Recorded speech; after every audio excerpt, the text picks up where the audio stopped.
Hey everyone, my name is Jaden and I make educational content about pursuing a career path in animation.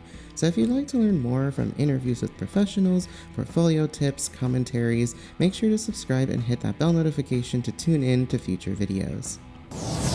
It's time to rewrite this story. Nimona! Nimona! Today we'll be discussing Nimona and the key differences between the graphic novel source material and the film adaptation. Before we get started, just a quick disclaimer. If you haven't seen or read either iterations of Nimona, this video will contain major spoilers. So if you want to avoid those spoilers, I strongly suggest reading the comic or watching the film, and then revisiting this video. Also note that opinions are my own, and I'll be sharing my personal takes along with comparison of the two works. I hope this video creates a fun and educational conversation around characters, plot, and overall appreciation of animation and storytelling as an art form. Now that we've got all that out of the way, let's dive right in.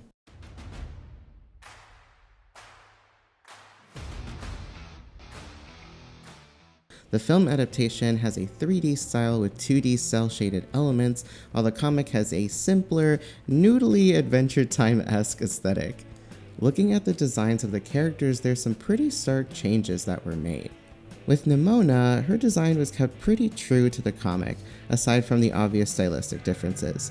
She maintained the same chunky silhouette in her design, and the casting of Chloe Grace Moritz sounds pretty similar in cadence to Rebecca Soule, her original voice actress in the audiobook. Oh man, do I have to do the backstory thing? It's kind of a downer.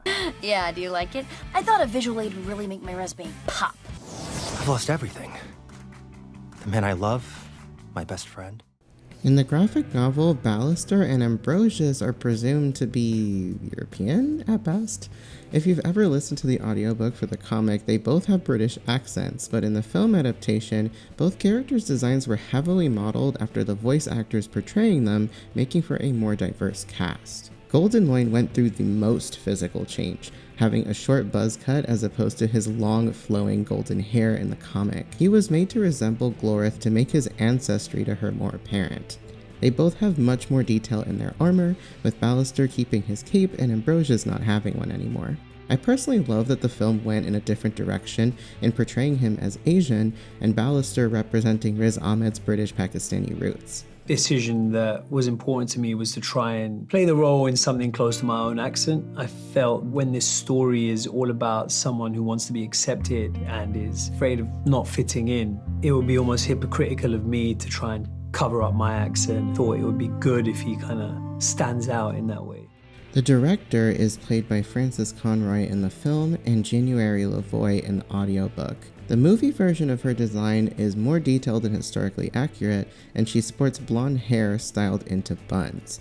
In the comic, her hair buns are actually headphones attached to her headdress, and there's a scene where she takes it off to reveal she's bald and has pointed ears. Nimona tauntingly calls her a goblin, but the origin of her species is never confirmed, which would have been an interesting twist if they kept this design in the film adaptation. If she was some sort of mythical being, it would have made her all the more hypocritical for regarding Nimona as a monster. When it comes to Gloreth, other than the massive statue commemorating her, we only see glimpses of her in flashbacks. In the film, we see her as a little girl, which we'll talk about later on in the video. There's also a conspiracy that the monster Gloreth slayed, quote-unquote, took her place, which is told to Ballister by Meredith Blitzmeyer, a character that appears in the comic but was completely excluded from the film. It's pretty unfortunate because she was such a fun and quirky scientist character that aided Ballister towards the climax of the story. Another character that didn't exist in the comic but was created for the purpose of the film to serve as an antagonistic bully to Ballister is Todd, a not-so-bright, jock-like knight, though I will admit his dim-wittedness did add some pretty funny moments in the film. There's also a minor character named Diego in the comic that only shows up in a couple of panels and is more of a background character. In the film, he played a much bigger role in showing Ballister the recorded footage on his phone of the director replacing his sword to sabotage him on the night-to-night nights.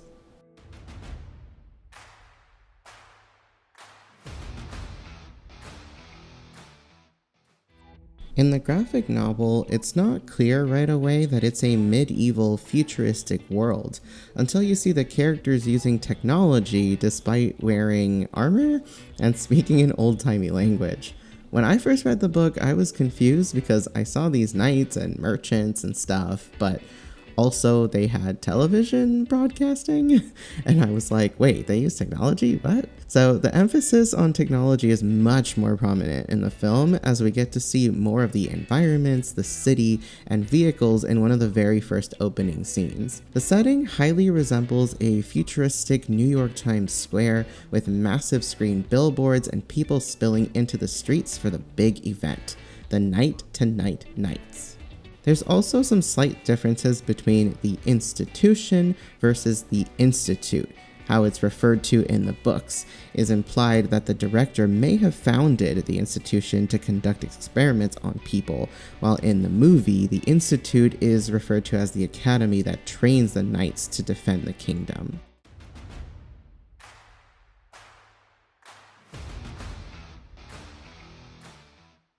There are slight differences in the details of Nimona's fake backstory of when she was young and where her shapeshifting abilities originated.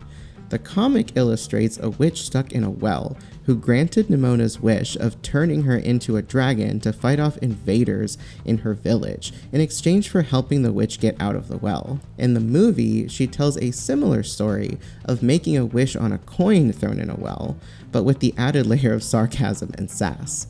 You know, small-minded questions and all. In the comic, we don't get as much backstory on Gloreth, but in the film, she shows up in Nimona's childhood. She used to be friends with Nimona, and they played together until the villagers found out about her shape-shifting abilities and influenced Gloreth to turn against her. This was a storyline that N.D. Stevenson had thought of while developing the comic, but didn't quite make the cut. He was happy to see the idea revisited and incorporated in the film adaptation after all. The one problem I had with this plotline was how quickly Gloreth turned on Nimona. It just kind of felt unjustified. Like if she already knew Nimona was a so-called monster and wasn't bothered by it before, her sudden change of heart didn't really make sense. Regardless, I still enjoyed the concept of this legendary hero having once befriended the very beast that everyone thinks she slayed. One of the changes that happened to Ballister's backstory was his last name. It's changed from Blackheart to Boldheart in the film. He chose the name Blackheart in the comic when he becomes a villain. The name Boldheart was appointed to him by the Queen in the film, which is more fitting to his heroic nature and a show of the faith that the Queen has in him as a knight. Being framed for the Queen's death is an event that happens very early on in the film, but this didn't happen in the comic at all. When it comes to the story of how he lost his arm, he loses it because of Ambrosius disarming him after his sword kills the Queen, while in the comic he loses his arm in a jousting match with Ambrosius. In both the movie and the comic, Ballister's goal is to show the institution's true colors to the public, but the motive behind that goal is for different reasons in both tellings of the story. In the book, it's to unveil their plans of experimenting on people through jade root poisoning. In the film, it's to clear his name and expose the director's prejudice. In the comic, he was also a scientist, often concocting potions in his lab, though this detail was omitted in the film. Ambrosius's personality is much more pompous in the book, and his role as the director's lackey is more emphasized. The movie version of his character is warmer and more charismatic, even showing tender and playful moments between him and Ballister, rather than the rivalry that's displayed between them in the comic. Ambrosius also has his lance replaced instead of Ballister having his sword swapped out.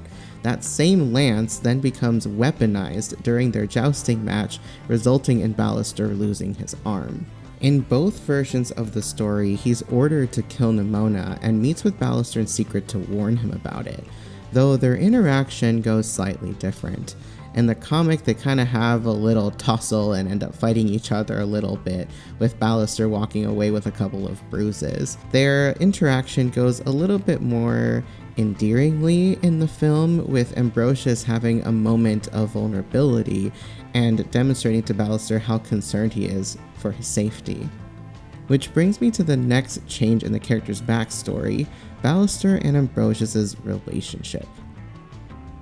There is more confirmation of their relationship in the film, with the two even sharing an on-screen kiss. In the comic, it was left to interpretation and heavily hinted, but never explicitly stated that they were romantically involved. I'm really glad that they took this approach in the film because the queer positive representation just warms my little gay heart. A turn of events that goes differently for the director is confessing to be the one who framed Ballister, but then using that same blackmail footage he and Nimona used against her to twist the narrative again and regain the public's favor and trust, which I thought made the director's character all the more conniving and deceitful. In the comic, she already comes off as villainous from the jump, while in the film, it was more of a steady progression of painting her as a saint only to later reveal her true intentions. Although her being unveiled as a villain didn't come as any surprise, I felt as though her actions bore more weight than in the graphic novel. She is also burned alive by Nimona's big kaiju form and deemed deceased by the end of the story. In the movie, she basically tries to nuke the whole city just to attack Nimona, which is, again, ironic considering she's trying to quote-unquote protect people from this monster, but in having little regard for civilian safety in the process. Though whether or not that resulted in her death is kind of uncertain, I think it's safe to assume that she was met with a similar fate. All in all, this was a spectacular adaptation, and I thoroughly enjoyed both versions of the story. I'm sure there are probably more differences between the two that I might not have touched up on, so if there's any details I missed, let me know in the comments. What did you think of these changes made in the film? Do you prefer the film over the book, or vice versa? If you like this video, please remember to give it a thumbs up, it really helps support my channel, and be sure to subscribe and hit those bell notifications for more animation content. See y'all around!